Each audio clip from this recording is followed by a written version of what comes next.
You got a Jay-Z victim, and you got a superstar. They know what happened. And yet, they had to sit there and have that conversation like they didn't know who did it. It's been a rough year for the music industry, with all the explosive facts floating around. And here's a new chapter of this exposure coming fresh from Jaguar Wright. This lady is back in the spotlight, making shocking allegations about the cause of demise of Migos rapper TakeOff. Jaguar is pointing her finger at none the other Jay-Z, this time claiming that his company, Roc Nation, had a hand in the tragic demise of the rapper. She alleges that TakeOff was part of a larger scheme, a corporate hostile takeover orchestrated by Roc Nation. According to Jaguar, at the center of it all is Megan Thee Stallion, who clashed with her former label 1501 and its CEO J. Prince. Adding fuel to the fire, Jaguar pointed out that J. Prince's son was present at the scene on the night of TakeOff's passing, suggesting a connection to Roc Nation. To take over, using his life as the god. Oh my God. It's been a year and a half since Migos rapper TakeOff's tragic shooting, and it still stings to think about how senseless and random this tragedy was. The Grammy-nominated musician was literally an innocent bystander who got hit by a stray bullet.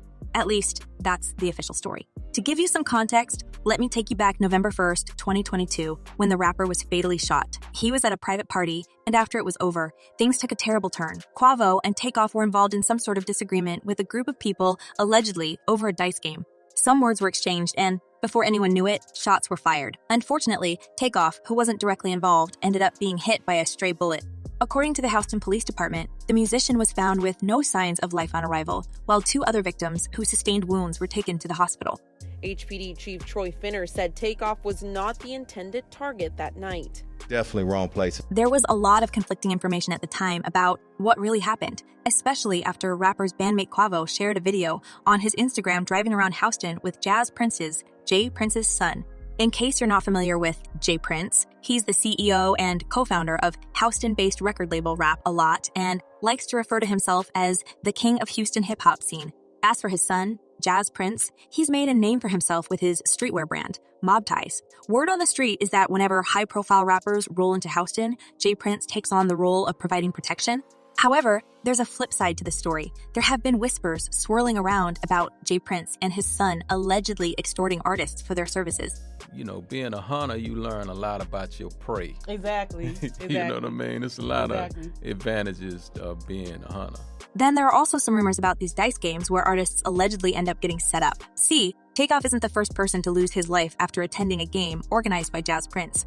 Just 2 months before TakeOff passed away, Chicago's Duke, the jeweler, was reportedly robbed after winning $100,000 in a dice game with Jazz Prince. Later, he was ambushed and fatally shot while walking to his car. As for the suspect in TakeOff's case, a month later after he passed away, the police arrested Patrick Xavier Clark under suspicion of firing the fatal shots. 3-year-old Patrick Xavier Clark was taken into police custody Thursday evening.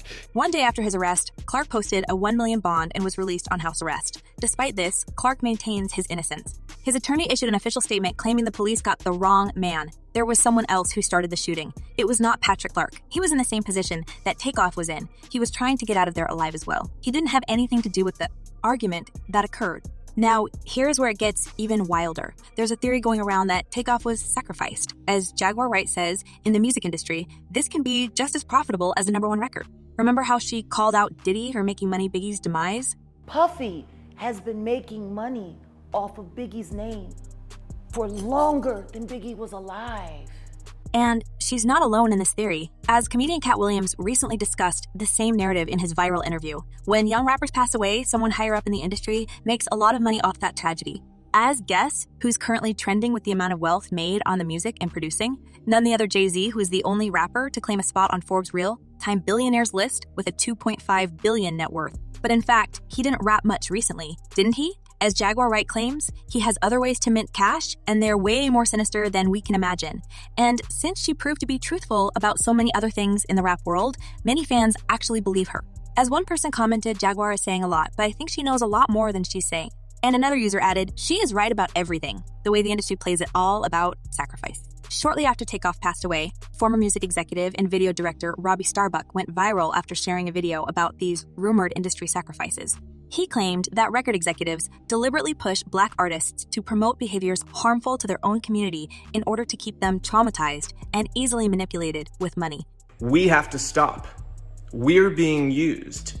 You've been used for a long time, you know. In his 4-minute and 28-second clip, Starbuck also claimed that labels pay music video directors more to shoot rap videos because the hip-hop genre is the only one associated with possible problems, and he urged the rappers to act and change the narrative. He also claimed that artists are being used like a pawn in the industry games. The sixth strategy of the elites and record executives in the Black community has been to use entertainment to create a culture obsessed with tragic demises and money so that they could create a false paradigm of what happiness and what success really was. The record executives that push you to do this, to go and continue to profit off the backs of your work.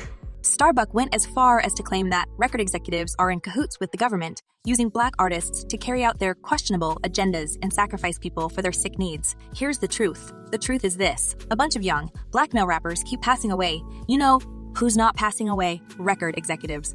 Now, Starbuck didn't drop any names when he hinted at record label executives allegedly benefiting from artists' tragic demises. But leave it to Jaguar Wright to fill in all the blanks. She's pointing fingers, and guess who's in the spotlight? None other than Sean Carter, aka Jay-Z. In her latest sit-down with Real Life Productions, Jaguar went full throttle with a wild theory linking TakeOff demise to Megan Thee Stallion's beef with Jay Prince, her former label boss. Insurance policy, and to cover up the fact that Roc Nation was ripping Megan away from 300. Megan initially signed up with 1501 Entertainment back in 2018. Thing went south when she filed multiple lawsuits against the label over an allegedly unconscionable deal with the support of her management company, Roc Nation. Since 2020, she and the label have been in a legal dispute that's generated numerous headlines until it was announced in late 2023 that they amicably parted ways. According to Jaguar, Jay-Z's label planned to take over Megan's career completely. When Megan signed a management deal with Roc Nation in 2019, the lawyers for the label found that her deal split the recording profits 60-40 in favor of 1501, and that they got a cut of income streams outside of recorded music. 1501? Trying to tell me I can't put out no music? Apparently, it was a bad deal for the company as well, and as Carl Crawford, the label founder, mentioned in his interview, she decided to go online because we had to put a stop on her music. As soon as she got with Roc Nation, she decided not to honor the contract anymore. Well, Roc Nation and its head Jay-Z are known for their manipulations and spreading terror in the music industry. So many tragic incidents have been attributed to Jay and his desire to conquer the world of hip-hop. As Jaguar said, his intimidating tactics unalived an innocent rapper, which allowed Roc Nation to finally get full control over Megan's career. I guess nobody's paying attention to the fact that complete control of Megan Thee Stallion's career was taken over right. Now, you know how it is whenever Jaguar Wright starts talking, the internet splits into two camps, with some folks calling her nuts and accusing her of fabricating stories for attention, and others swearing that she's the straight-up truth teller in the industry. But here's the thing. Looks like her words are just on point here. As one person commented, Jag has been consistent with her stories for years, even before social media. I'm just glad she's still here to continue telling the truth. We pray for your safety, Jag. You ain't crazy. And another user added, I pray that God covers her and sees her through all of this. She's doing a good job by putting them on blast. Apparently, Jaguar isn't going to stop sharing wild stories about the industry, big names, and who knows, maybe at some point when all the lies are exposed, we start taking her seriously. But folks, what do you think about all this? Could Jaguar Wright be telling us the truth about TakeOff demise? Or this lady just a sad hater? Drop your thoughts in the comments below, and don't forget to check my other videos.